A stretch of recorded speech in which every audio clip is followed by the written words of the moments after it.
bem-vindos. Estamos na vossa companhia, neste que é mais um episódio do programa O Tempo é Agora, aqui no Diário do Minho TV, ADM TV. Hoje vamos ficar a conhecer a Comunidade Católica Shalom.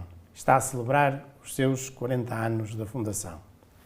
O tempo é agora.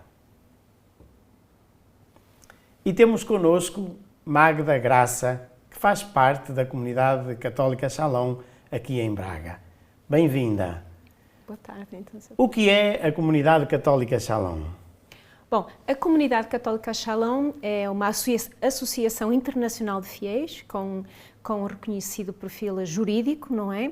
Nós temos os nossos estatutos reconhecidos na altura foi o Conselho Pontifício para os leigos, hoje o Dicastério para a família, para os leigos, família e vida, não é? Do qual um dos chefes do departamento é exatamente um sacerdote da comunidade de vida da Comunidade Católica Shalom, que é o Padre João Wilke Chagas. Portanto, quem fundou esta comunidade? Como é que ela surgiu?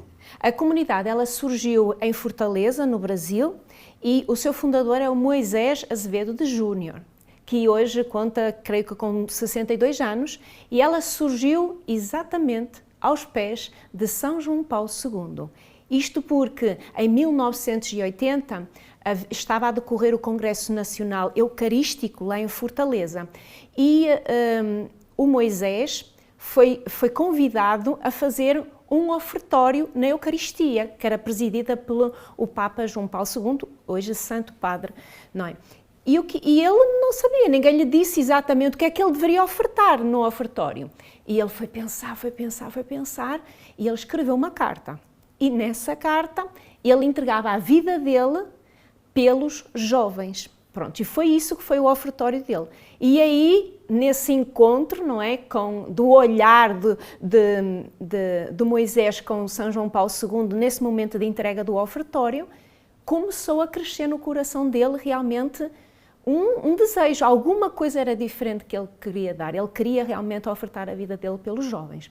E passado 2 anos, exatamente, é que surge a comunidade. Portanto, a comunidade vai surgir em julho, 9 de julho de 1982, isto porque ele já fazia parte do grupo de jovens, já havia um grande envolvimento na altura com o bispo lá da diocese, e foi crescendo esse desejo dele, e eles, em 1982, abriram uma lanchonete.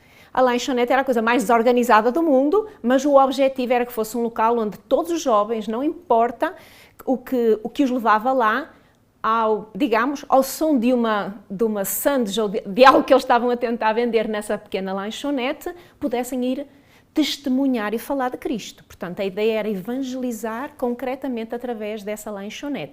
E aí surgiu. E aí tudo se foi aprofundando e foi crescendo no coração dele e daqueles que se foram juntando a eles. E a comunidade começou a tomar uma forma.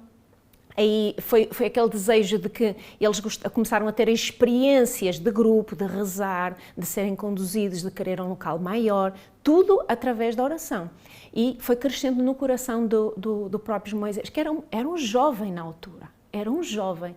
E hoje em dia, quando nós olhamos para trás, vemos como é que um jovem tinha aquela disposição do coração de querer largar tudo, até que chegou realmente o momento em que ele diz, não, o que o Senhor nos chama quando nós rezamos é que nós deixemos tudo para nos dedicar à evangelização.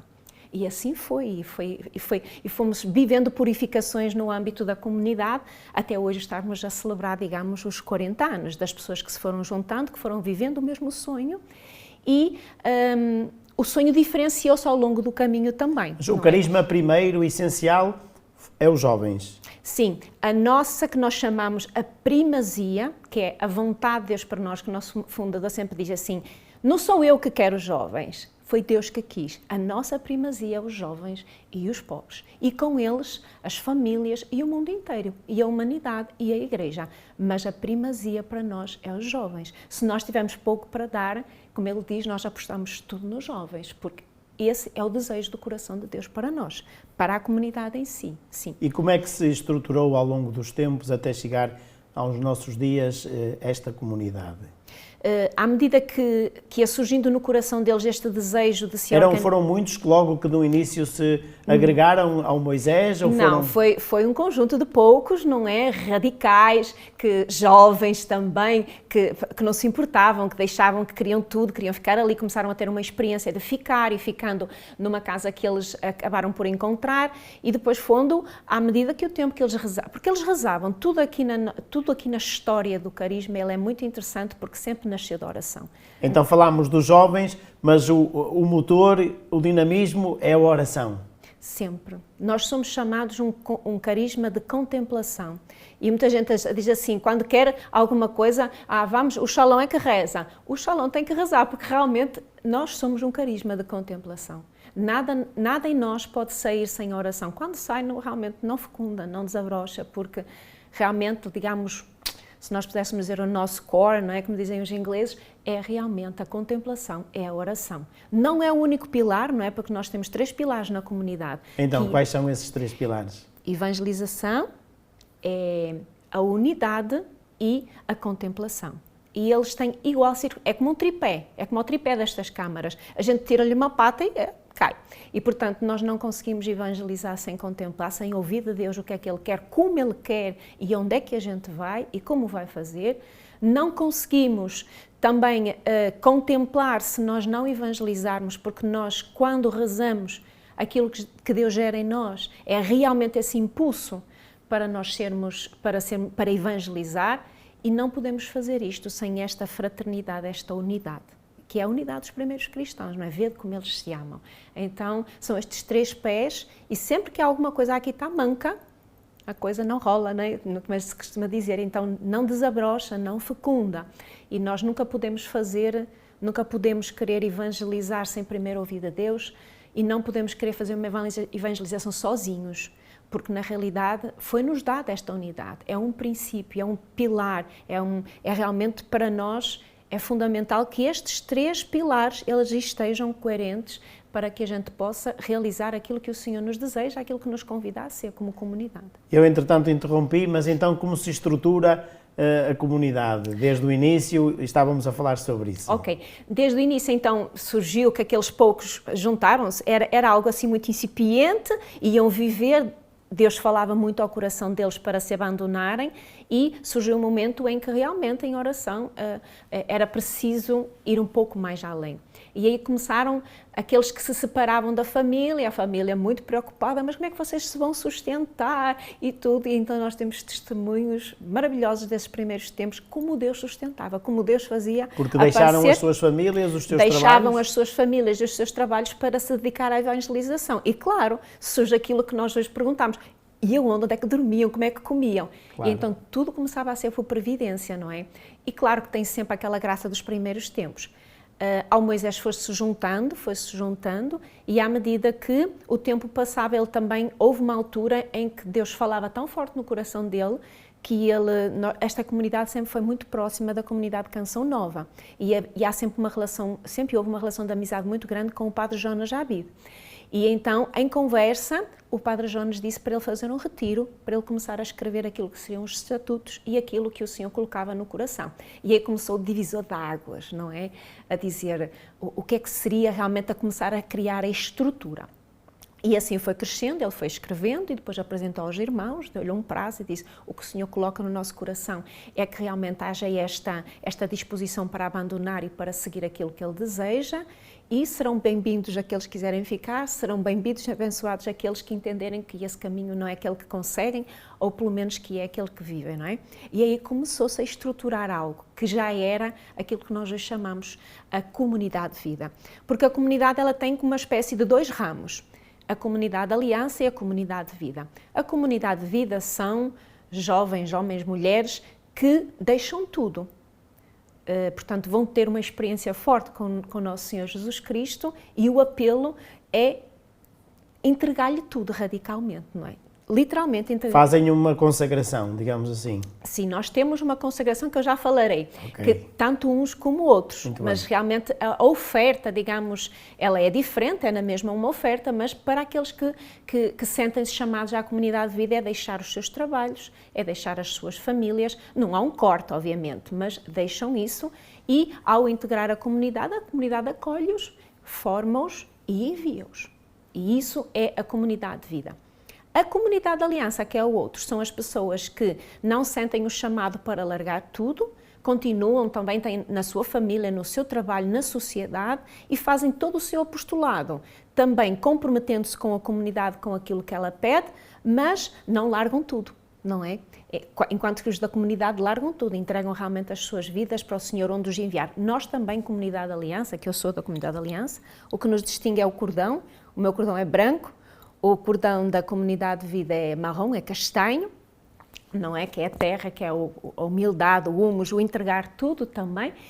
E isso que é o que nos distingue, mas para mim, que eu sou a comunidade de aliança, eu tenho o meu trabalho, eu tenho a minha família, mas o meu apostolado é mais no meio do mundo, no meu trabalho, onde eu sirvo sempre para todo lado onde vou, independentemente daquilo que a comunidade me pede, enquanto comunidade que eu aceitei como os estatutos, de viver os estatutos da comunidade, porque ao longo do tempo depois, o Moisés redigiu os estatutos e a seu devido tempo ele submeteu-os para serem aprovados pela Santa Sé. E então foi a Roma e entregou. Tivemos a aprovação dos 5 anos, portanto foram entregues em 2007. E depois, em 2012, no dia 22 de fevereiro, onde se celebra a Cátedra de São Pedro, nós tivemos o reconhecimento dos nossos estatutos pelo Conselho Pontifício para os leigos, não é? Portanto, esse momento que marca que a Igreja atesta que aquilo que nós conseguimos até esse momento e que o caminho que nós propomos, que se propõe através dos estatutos, é um caminho seguro de santidade. Pontos. Portanto, nós somos uma comunidade nova, mas uma comunidade totalmente dentro da Igreja. Não conseguimos viver sem... Somos totalmente dependentes, digamos. Dependentes no sentido daquilo que é a Igreja. Sim, do vínculo e da comunhão com a própria Igreja. Sim, porque financeiramente nós somos uma associação internacional de fiéis que é autónoma, que tem essa autónoma no seu viver, digamos. Como é que conheceu a comunidade? Bom, Sr. Padre, e como é que eu conheci a comunidade? Sim, como é que a Magda chegou à comunidade católica Shalom? Exatamente. Eu já não conhecia a comunidade muito nova e assim, eu sempre vivi dentro da Igreja. E como eu digo, a Igreja é assim muito... A igreja local, a Igreja é aquilo que significa povo de Deus. Eu sempre participei em todas as coisas da minha paróquia. Eu nasci numa paróquia aqui em Cervães, de Vila Verde. Nasci lá, e eu nasci em casa, não é? E vivi tudo na paróquia. E eu adorava fazer parte de tudo. Muito perto da paróquia da minha mãe, onde a minha mãe nasceu também, que é a Igreja Nova. Mesmo ao lado, nossos vizinhos. Faz vizinhos. Os vizinhos, mas já sendo do Conselho de Barcelos. Nós ficámos no extremo já de Vila Verde, uma paróquia também grande. E então eu vivia tudo. Realmente, naquele tempo, quando eu era mais novinha, tudo acontecia, era na igreja, essencialmente, não é? Mas eu adorava tudo, desde o grupo coral, desde na altura o guidismo, tudo, e depois catequista, tudo, o grupo de jovens, o que havia, eu estava na igreja. E eu fiz, eu gostava e eu sempre me considerei dentro da igreja e era um local que eu não me via fora, não é? Mas nós crescemos e nós temos as nossas... vão acontecendo coisas na nossa vida e houve ali um período que eu me afastei por coisas que até que fui vivendo, não é?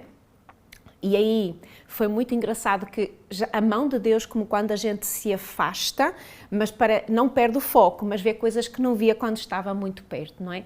Foi preciso para crescer e para amadurecer. Mas houve um período da minha vida, principalmente dos 20 aos 30, foi assim caótico. Eu não sabia o que eu queria, eu não sabia para onde é que eu ia, mas eu tinha sempre aquele desejo que o meu lugar era dentro da igreja. E tudo que eu fazia fora da igreja era muito estranho para mim, era uma coisa que eu sentia, às vezes eu não sabia dar nome. E eu, Sr. Padre, andei por muito lado, eu procurei em todo lado, eu sou muito curiosa, eu gosto muito de ler. Então, tudo que era meditação budista eu tentava fazer. Era reiki, era isto, tudo aquilo que se imagina, andar por aí a procurar destas coisas, digamos, novidades orientais que na altura surgiram muito, eu ia experimentar, porque eu precisava de encontrar alguma coisa, mas eu não sabia o que era. E eu ia experimentar, acho que isso me dava certo. Uma insatisfação interior que a levava em busca e que se calhar já era um caminho que Deus estava a guiar. E eu lembro-me realmente ali por... já foi bastante mais tarde, uma década mais tarde, mas foi um período de 2 décadas bastante conturbados para mim, em que eu já tinha a minha filha, que eu tenho uma filha com 17 anos, e eu vivi ali uma época muito difícil. E nessa época eu fui aonde? Eu precisava me tranquilizar, onde é que a gente vai? Em vez de a gente ir rezar, não é? Não, fui fazer Reiki. E eu tinha realmente uma insatisfação no meu coração e eu dizia lá para a senhora, olha, desculpa, isto não sai, eu tenho aqui um aperto no meu coração, não sai. E assim, a falar com ela, virem para ela e disse-lhe assim, olha, tudo que não for dentro da minha igreja não funciona para mim. Ela virou-se para mim e disse assim, olha, tem um grupo que tu deverias ir, que vais adorar. Eu tudo que me dissesse que era a solução, nem que fosse veneno, eu ia. Porque era aquela empolgação de ir tudo que é novidade, que eu sempre fui muito dada à novidade. Eu lá sabia o que é que a senhora me estava a propor. Era um grupo, era para que curava aquela insatisfação. Vamos lá. E eu fui, ela disse, eu também vou. Mas ela não foi, ele não apareceu. E então, que grupo era esse? Era a Comunidade Católica Shalom, que estava nesse fim de semana de fevereiro, frio, ali num auditório que existe ali no seminário, frio, um dia frio, e eu apareci, não conhecia nada, eu não sabia sequer para o que eu ia. Eu sabia que eu tinha um incómodo e eu achava que aquilo poderia ser uma solução, porque ela disse que sim. E eu fui vendo, portanto, as pessoas erguiam os braços, cantavam as músicas que eu não conhecia, porque eu só conhecia a música sacra com a qual vivi toda a minha vida e era apaixonada, e aquela música, assim, aquela música, aquilo é estranho, mas eles batiam palmas, mas eles estavam muito alegres, eram meia dúzia de pessoas lá no fundo do anfiteatro, aquilo, um gelo danado, e era o Seminário de Vida no Espírito Santo, ele é composto de formação e de oração, e depois tem momentos também de fraternidade pelo meio. E eu comecei a ouvir a formação que eles estavam a dar. E assim, eu nunca ouvi isto em lado nenhum. Mas isto agrada-me, porque é tudo dentro da igreja e estas pessoas dizem que fazem o que diz o Evangelho. E eu não vejo estas pessoas lá fora fazerem isto. E eu era assim, aquilo agradava-me. Eu fui ficando. E aí eu tive uma grande experiência que eu não posso dizer, porque às vezes na comunidade, as pessoas da comunidade têm a dizer assim, eu no dia tal, na data tal, tive uma experiência que mudou toda a minha vida, eu conheci Jesus Cristo. Eu sempre conheci Jesus Cristo, mas realmente eu não conhecia nada da igreja, nada. E eu tinha uma ideia, uma mentalidade do amor de Deus completamente distorcida. E também não via muitas vezes algo que me atraía muito, que é aquilo que nos repulsa, mas também nos atrai muito, que é a radicalidade evangélica. E eu via aquelas pessoas, deixavam tudo, eu deixei a minha vida, deixei os testemunhos, e eu ficava assim, eu nunca vi isto em lado nenhum.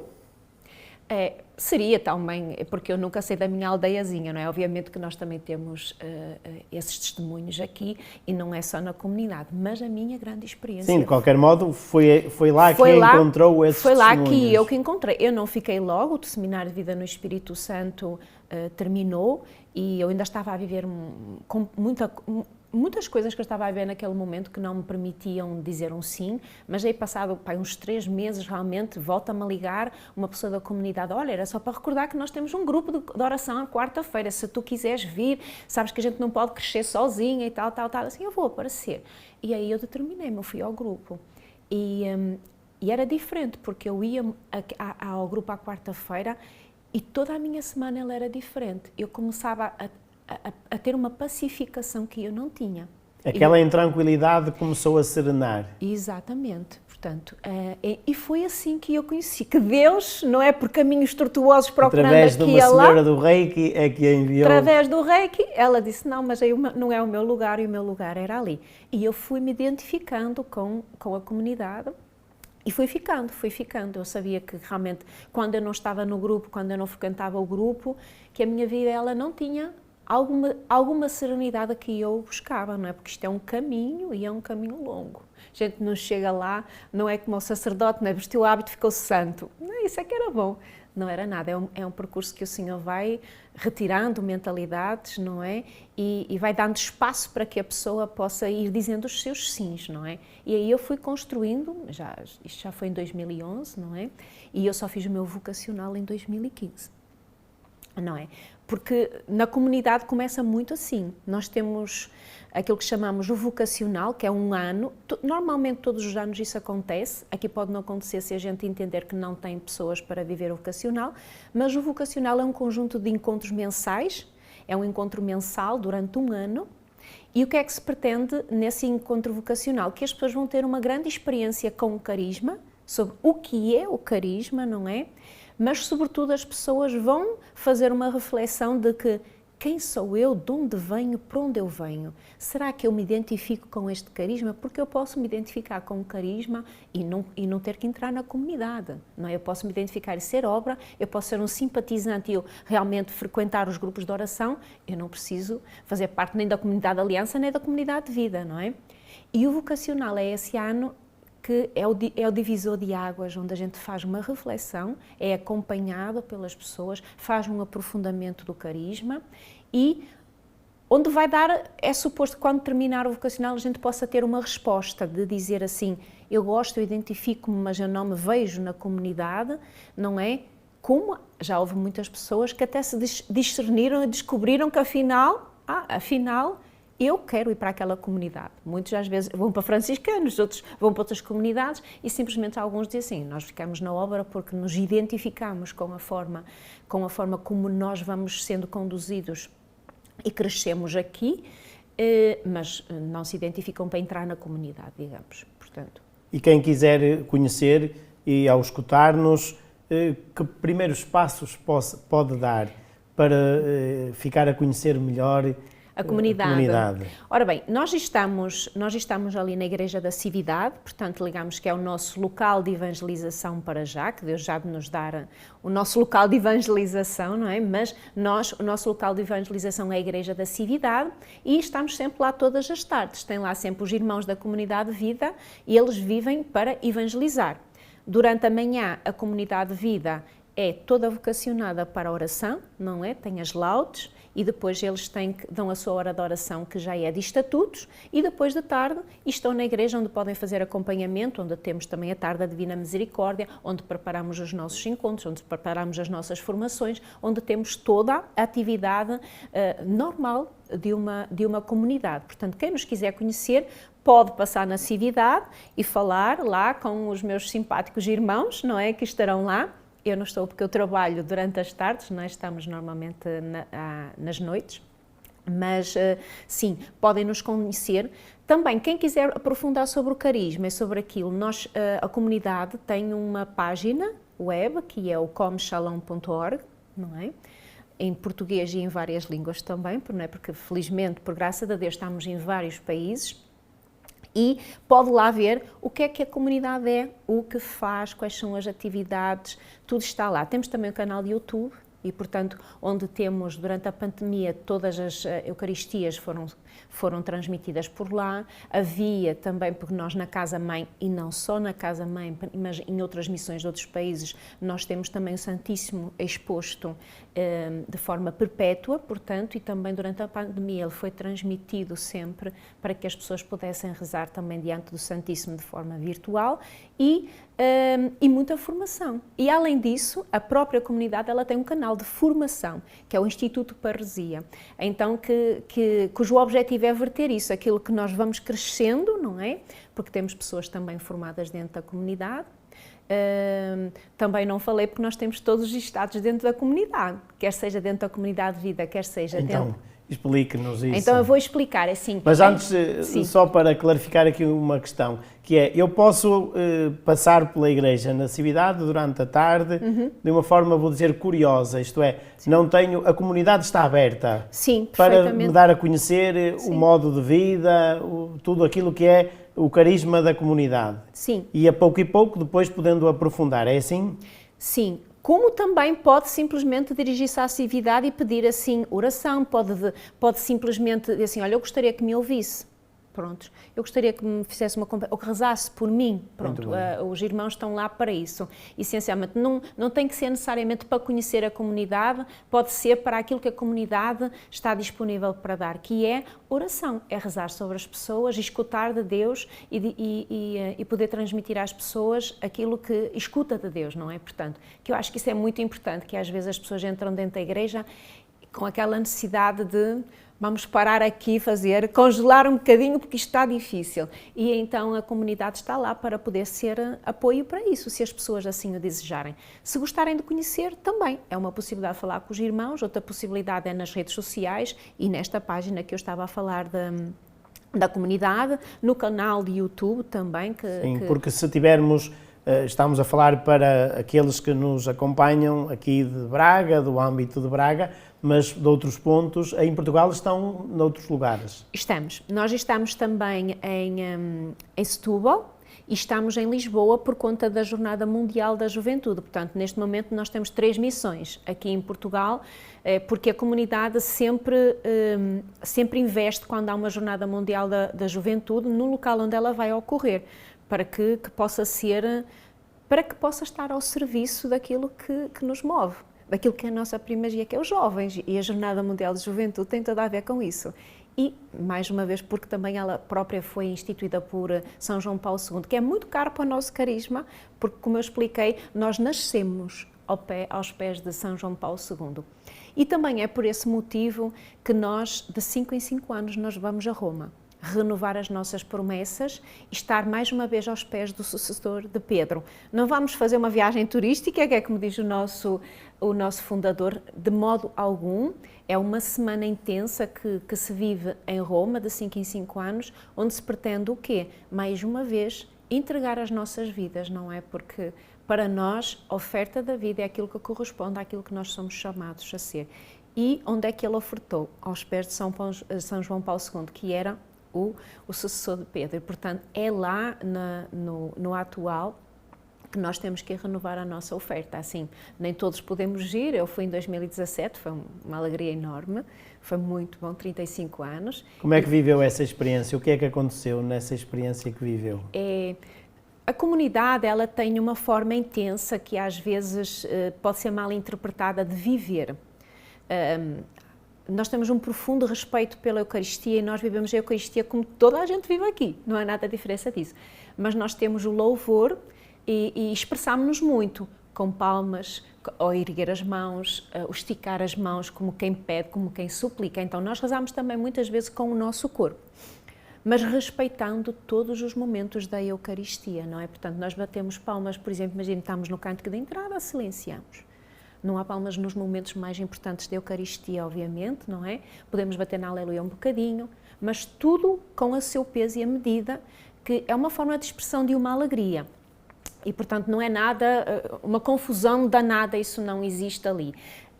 E, portanto, nós temos uma forma própria, digamos, de celebrar as nossas Eucaristias, onde nós somos envolvidos e somos chamados a nos envolver com tudo o que está a decorrer, sendo que sem retirar nada e sem retirar aquilo que é o centro, e no centro é sempre Cristo, não somos nós, não é? E, portanto, em 2017 foi uma semana intensa, nós celebramos várias Eucaristias nos pontos principais das igrejas principais em Roma.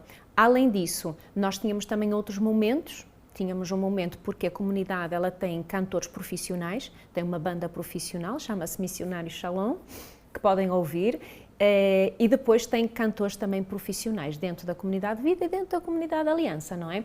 E então normalmente há sempre um show que é feito por estes cantores, que eles deslocam-se nessa altura, para todas as pessoas que também se deslocam no âmbito da convenção, portanto também há esse momento, não é?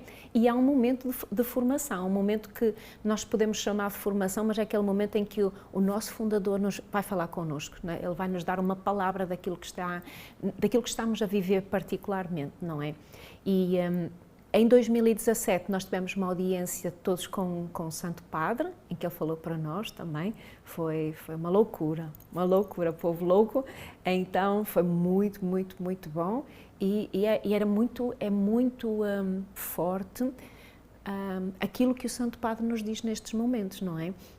E para este ano, o fundador, quando foi falar em audiência privada no início do ano, para perguntar ao Santo Padre se ele aceitava nos receber mais uma vez agora em setembro para a convenção, e ele pediu-lhe uma palavra, não é? Foi falando assim, a comunidade cresceu, não é? E ele disse, mas Santo Padre, nós queremos uma palavra para orientar a nossa comunidade. E ele disse, humildade. Humildade, não é? E depois completou, podíamos estar aqui a falar sobre aquilo que ele disse que era muito interessante, não é?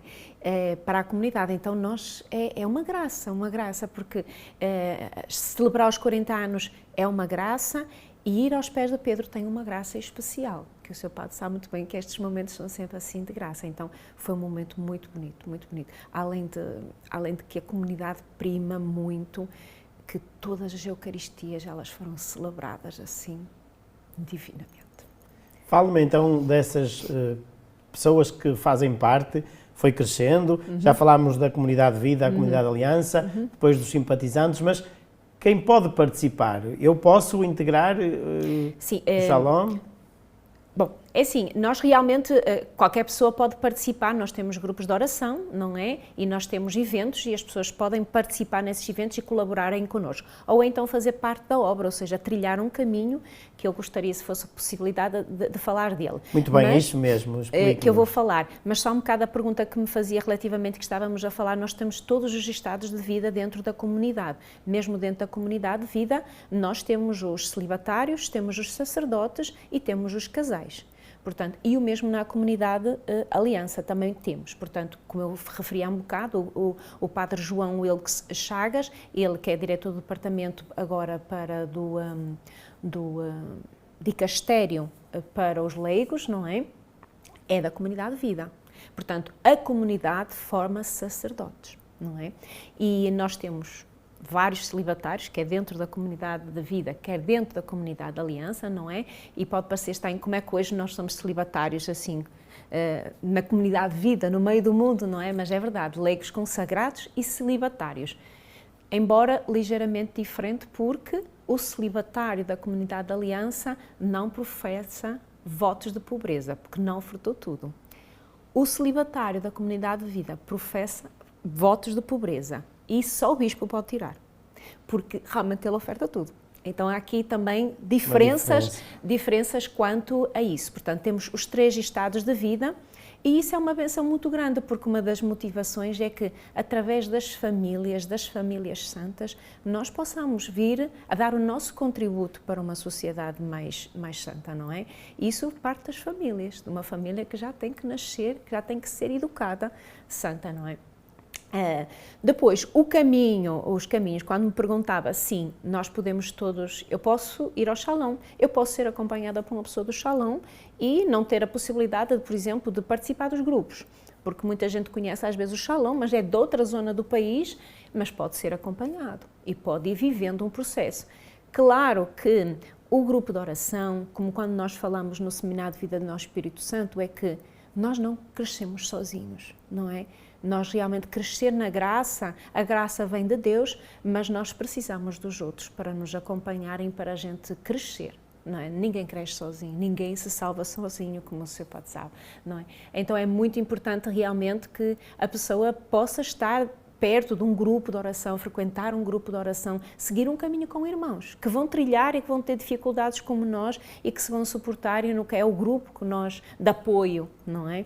Mais próximo. Mas sim, qualquer pessoa pode beber, digamos, do carisma em si. Instrumentos para o fazer, não é que me perguntava sobre formação. Nós temos formação.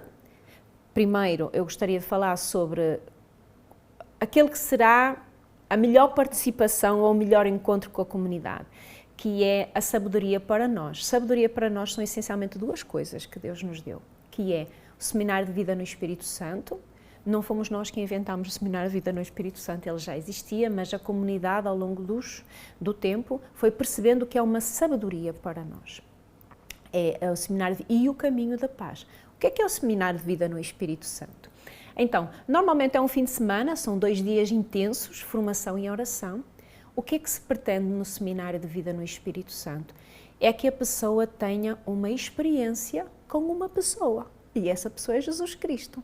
Então, Tudo é ordenado no seminário, desde a formação, desde os momentos de oração, desde a música, desde momentos que possa haver de fraternidade, para que a pessoa possa ter um encontro. Porque se eu não tiver um encontro com Jesus Cristo, eu não consigo viver. Eu não consigo dizer que sou cristão, mas eu nunca encontrei Cristo. Então eu sigo quem? Cristo é que não há de ser certeza. E isso é o seminário do Espírito Santo, é a grande sabedoria para nós, é a porta de entrada para as pessoas, não é nós, não é? Porque nós somos apenas instrumentos de Deus, e fracos instrumentos de Deus, não é? Que Ele se utiliza. Essa é uma grande sabedoria, é a pessoa ter uma experiência. Nós tivemos este fim de semana passado um seminário de vida no Espírito Santo na Cividade. Fantástico, fabuloso. E nada do que eu possa dizer aqui pode fazer jus àquilo que são os testemunhos das pessoas. Tem uma pessoa que entrou lá e a pergunta que fez lá, a pessoa que estava animada disse assim: o que é que tu esperas do seminário de vida no Espírito Santo? E ela diz: encontrar o meu maior amor. E toda a gente ficou assim, silenciou. Ninguém está à espera daquela resposta de uma senhora que não frequenta grupo de oração, é portuguesa. Encontrar o meu maior amor. E ela encontrou. Ela teve uma experiência fortíssima, não é? Digamos, rapidamente, como é que é estruturado o seminário de vida no Espírito Santo? Tem essencialmente 5 formações. A primeira formação é sobre o amor de Deus. A segunda formação é pecado, salvação, senhorio de Deus e serás inteiramente do Senhor teu Deus. Neste momento é para a renúncia a todas as outras coisas que não são de Deus, não é? Desde ideologias de falsas crenças, tudo isso. Há um momento forte de oração de cura, de renúncia também, depois disso. E depois temos a promessa de Deus. E a promessa, o seu pai sabe qual é a promessa de Deus para nós? Sabe, não sabe? Qual é a promessa de Deus? A promessa de Deus para nós é o Espírito Santo. E é isso que as pessoas vão viver, porque é o Espírito Santo que nos revela o próprio Jesus Cristo. Então, se nós não temos que o Espírito Santo não vem em nosso auxílio, muitas vezes as pessoas dizem, parece uma coisa distante. Pois é uma coisa distante porque a pessoa não conheceu uma pessoa, não teve um encontro com uma pessoa, e não é possível seguir um caminho sem ter um encontro consigo, com Jesus Cristo. Então essa é uma das formações, a promessa do Pai, e depois a efusão. O que é a efusão do Espírito Santo? É uma oração de imposição de mãos em que a gente clama o quê? Que o Espírito Santo venha na vida daquela pessoa e que conceda àquela pessoa esse encontro com Jesus Cristo, não é? E as pessoas experimentam. Não há magia nenhuma, a gente impõe as mãos e clama que o Espírito Santo faça aquilo que só Ele pode fazer, não é? E depois, a última formação será o crescer na graça, explicar às pessoas que para nós crescermos, para que esta graça ela atue em nós, o que é a graça santificante, o que é a graça atual, não é? E oferecemos aquilo que nós temos a oferecer, um grupo de oração para que eles possam solidificar e possam crescer com outros irmãos, não é? E apresentamos-lhe, então, aquilo que é o nosso segundo grande, digamos, sabedoria de Deus para nós, que é o caminho da paz. E o caminho da paz é um itinerário, eu diria, se podemos dizer assim, espiritual, no qual a comunidade foi crescendo ao longo dos anos, em que é constituída por 5 etapas, digamos. Nós temos livros a suportar isso. E o que é que vai acontecer neste caminho da paz? É assim, sempre fundado no estudo da palavra de Deus, não é? Ir crescendo de etapa para etapa. A primeira etapa para nós vai se chamar, a etapa vai ser, o livro chama-se Encheivos do que é do Espírito Santo, que é um aprofundamento disto que as pessoas vivem no seminário da vida no Espírito Santo. É a fase querigma, não é? É o anúncio, a pessoa vai conhecer. E aqueles que não vão conhecer vão perceber que realmente, como eu, que andava na igreja, adorava a igreja, vivia dentro da igreja, aquilo pulsava em mim, mas confesso que nada percebia do que se passava. Depois tem uma segunda fase, filoteia, é aquela fase em que a gente encosta o nosso ouvido no coração de Jesus, não é? O amor de Deus, em que a gente vai aprofundando, não é? Em que o Senhor vai falando mais forte. Depois temos uma fase seguinte, que é a metanoia, e a metanoia já vai puxar um bocadinho mais por nós. Nós vamos, com a palavra de Deus, nós vamos crescer na nossa conversão. A chamada segunda conversão, não é? Ou seja, Deus ainda quer mais. Depois vai ter uma outra etapa que é a koinonia, é a importância da fraternidade, crescer nessa fraternidade, na unidade, e a martiria, que é a última fase, que é a fase de crescer numa oferta bem generosa, não é? Até ao martírio, digamos, entre aspas. Portanto, e este caminho da paz, ele é assim, o grupo de oração vai vivendo estas várias etapas, que normalmente é uma etapa de 1 ano para cada uma destas fases, sempre acompanhada de algumas coisas que nos ajudam a viver. Primeiro, as pessoas têm uma direção espiritual, fortemente apoiada sempre na palavra de Deus, não é? Tem irmãos que acompanham, há um grupo, há formações no grupo. A pessoa é motivada a se comprometer com a própria igreja, num dos ministérios, portanto, porque aquela pessoa que só vai lá, mas depois diz, eu não tenho lugar na igreja, eu não tenho nada que fazer na igreja, pois tem muito que pode fazer na igreja, portanto, levar as pessoas livremente a quererem se comprometer com a igreja e na evangelização. Então, é um processo completo que vai trabalhando a pessoa. Portanto, isto são as duas grandes, digamos, sabedorias de Deus para a comunidade, não é? Depois, essa experiência de oração que vivem e os grupos de oração, falou também do envolvimento do corpo, que nem sempre acontece na generalidade das nossas celebrações. Que impacto isso teve na sua vida? Como é que mudou a vida da Magda depois ao conhecer este modo de oração e toda essa formação que recebeu na comunidade de Shalom? Digamos que o facto de nós usarmos o corpo mais, digamos, como louvor, que é uma característica nossa, não é de todo aquilo que marca a experiência que nós vivemos, não é? Não é de todo o que marca. Simplesmente, quando nós estamos, por exemplo, a trabalhar com jovens, faz toda a diferença, porque o jovem é inquieto. Eu não vou pôr um jovem ali, vamos agora rezar, vamos... O jovem não consegue ainda fazer isto, ainda, porque é fabuloso como durante a pandemia, quando foram questionados os jovens sobre aquilo que mais gostaram nos seminários que foram sendo desenvolvidos pela comunidade, que é mesmo a nível internacional, e toda a gente ficou assim espantado. Era o quê? Os momentos de oração. Então, nós que achamos que o jovem é inquieto, mas o jovem precisa muito desta energia, deste do dançar, do pular, de se expressar e, portanto, esta faceta mais corporal, ela é muito importante porque, como eu disse, não é a nossa primazia os jovens. E é muito importante porque quando a gente chega no final do dia e vai para uma oração, se sentar, a gente quer é dormir, não é? E então, toda aquela expressão de bater palmas, de se levantar, de erguer as mãos, ela nos ajuda a despertar e também a ganhar qualidade, porque depois há um momento em que a oração ela toma a sua serenidade. Tem que haver momentos de silêncio também aqui, que o nosso fundador fala muitas vezes assim, isto não é só cantar de princípio ao fim, nem pensar, nós temos que silenciar para ouvir a Deus.